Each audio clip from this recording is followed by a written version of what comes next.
un jour, un enfant est allé voir son père et lui a posé la question des origines, et plus largement de ses origines. Le père a alors ouvert la Bible et lui a lu le passage de la Genèse que nous venons d'entendre. Il lui a parlé de la création, de l'intervention de Dieu, d'Adam et d'Ève. Mais restant un peu sur sa faim, l'enfant est allé voir sa mère, et sa mère, un peu narquoise, lui a parlé du Big Bang, de l'évolution, de Darwin. Et complètement interloqué, l'enfant est revenu chez son père et lui a dit « Je ne comprends plus rien. Tu dis que l'être humain a été créé par Dieu, et maman dit qu'il descend du singe. » Et le père a répondu « C'est normal, je te parle de ma famille, maman te parle de la sienne. » Vous me permettrez cette petite blague pour entrer en matière. Une blague qui dit toutefois l'opposition qui est censée illustrer ce texte, opposant soi-disant la science et la foi. Cet enjeu est pourtant un non-sens. À travers cette question, opposant deux conceptions du monde et de l'humain, on a fait dire à ce texte ce qu'il ne disait pas. On a fait porter à ce texte des enjeux qu'il ne portait pas. Et on a justifié à partir de ce texte des positions qu'il n'envisage même pas. Et à force de parler pour ne rien dire, et excusez-moi, de jouer à qui pisse le plus loin, on est passé à côté de ce texte. Nous perdrions notre temps à accorder à ce texte une valeur scientifique auquel il ne prétend pas. Origène l'écrivait déjà au IIIe siècle, et l'exégèse juive n'est jamais allée dans ce sens. Tout comme nous perdrions notre temps à utiliser ce texte pour souligner, soi-disant, la naïveté des autres. Oui, la Bible parle de création, mais lorsqu'elle en parle, elle ne perd pas son temps à spéculer sur qui a bricolé le monde qui nous entoure. D'une certaine façon, ce texte a quelque chose d'athée. Dans la culture ambiante de l'Ancien Testament, la nature est divine. Le soleil est un dieu, les astres sont des dieux, les plantes, les arbres, les cycles de la nature sont divins. Or, l'auteur de la Genèse désacralise complètement cette nature. Il dit qu'elle est création de Dieu, qu'elle dépend de Dieu et qu'elle est laissée à la responsabilité de l'être humain. Le temps lui-même est désacralisé. Les astres indiquent la durée du jour, limitent le temps du travail, mais le temps lui-même n'a plus de valeur sacrée.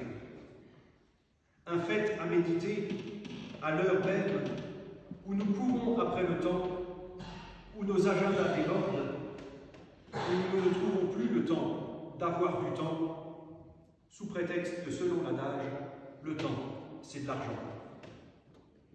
Au commencement, nous dit le texte, or ce commencement, dans la pensée biblique, n'est pas une question chronologique.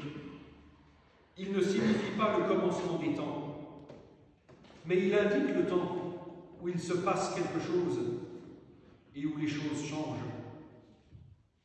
Il est dit que dans ce commencement, la terre est déserte et vide. Le texte hébreu a donné l'expression française « tohu bohu ». Un tohu bohu qui marque toute vie et qui peut prendre bien des formes. La création signifie alors laisser Dieu entrer dans ce tohu bohu pour y mettre de l'ordre. Le commencement ne désigne pas le commencement des temps, mais ce moment où nous acceptons d'ouvrir nos vies et de laisser résonner cette parole, la première attribuée à Dieu dans la Bible, que la lumière soit. Tout un programme. Notre texte de Genèse 1 ne nous dit pas comment Dieu a créé le monde, et ça n'intéresse pas l'auteur. En revanche, Ce texte est un appel à la relation.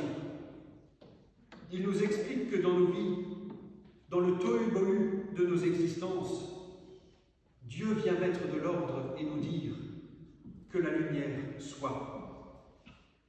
Il vient apporter de la lumière, nous appeler par notre nom, nous donner une identité, nous dire qui nous sommes, et séparer et nous permettre de discerner ce qui n'a pas d'avenir et ce qui ne permet pas la vie. Que la lumière soit. Une parole posée sur chacune de nos existences. Une parole qui n'est ni bavardage creux, ni comme. Parce qu'une parole a toujours quelque chose de créateur. Celles et ceux parmi vous qui ont des enfants le savent. Quand un enfant arrive, on pose sur lui une parole d'accueil, une parole d'alliance. Je lie ma vie à la tienne pour te permettre de grandir, de vivre et d'être heureux. Cette parole d'accueil et d'alliance fait passer du statut de géniteur à celui de parent, le cas échéant d'adoptant à celui de parent. Une parole posée crée un lien, et c'est ce que la Bible appelle création. Il y a un lien intrinsèque entre parole et création. Une parole pose un lien avec un autre qui permet de grandir et de faire grandir. La Genèse ne nous dit pas qui a bricolé le monde qui nous entoure, et cette question n'intéresse pas les auteurs bibliques. Ce que la Genèse nous montre, ce sont les enjeux de la vie, comprises comme relation. Celle-ci demande un effort, une participation, un engagement, mais elle est libératrice. Elle humanise l'homme, lui révèle son statut de personne devant Dieu, appelé à la vie. La relation rend l'homme meilleur et lui permet de progresser sur son chemin. L'auteur de la Genèse illustre cela à travers la relation du couple. Dieu veut créer l'humain à son image, et le texte hébreu précise que Dieu crée un mâle et une femelle.